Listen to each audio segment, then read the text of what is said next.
The sizzle of burgers on my old grill was the soundtrack of summer until Karen, our HOA president, stormed into my backyard one July evening, waving a freshly printed rulebook.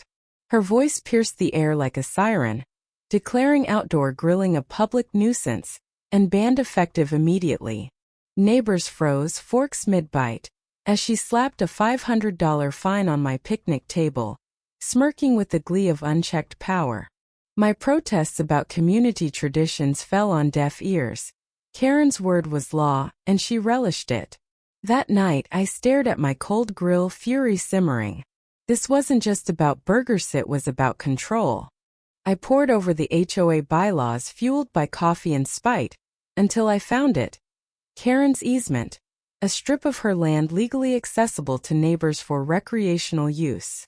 The next morning I called my cousin Tony, a mason with a grudge against petty tyrants. We spent a week hauling bricks and cement, building a glorious permanent barbecue pit right on her easement. It was a masterpiece, her brick, gleaming grates, even a chimney. Neighbors cheered as the first flames crackled, but Karen's face when she saw it? Priceless. She screamed about violations, but I handed her a copy of the bylaws, highlighting her easement's purpose. Her eyes bulged. She hadn't read her own rules. Then came the twist. Tony revealed Karen had bullied his small business years ago, nearly bankrupting him. This barbecue wasn't just my revenge, it was his too. Karen retaliated, dragging me to an HOA meeting packed with her loyalists. She projected photos of my barbecue, calling it an eyesore, and demanding its demolition. Her voice dripped with venom as she accused me of undermining her authority. I stood, heart pounding, and presented my case. The easement's legal protection, Karen's overreach, and her history of harassing neighbors.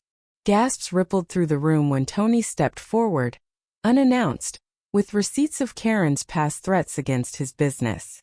A quiet neighbor, Mrs. Chun, broke her silence, revealing Karen had fined her for planting roses without permission.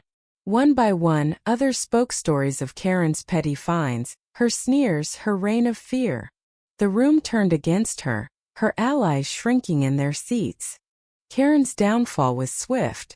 Emboldened, I filed a lawsuit against the HOA for her abuse of power, backed by neighbors' testimonies and Tony's evidence. The court hearing was electric. Karen, dressed in a stiff blazer, stammered as the judge grilled her on the easement's legality and her baseless fines. Her defense crumbled when emails surfaced, her own words plotting to teach me a lesson. The judge ruled in my favor, ordering the HOA to pay damages and legal fees. Karen was ousted as president, her reputation shattered. Neighbors celebrated at my barbecue pit, now a symbol of defiance, as Karen's house went up for sale. She moved away, tail between her legs, her once iron grip reduced to whispers of shame.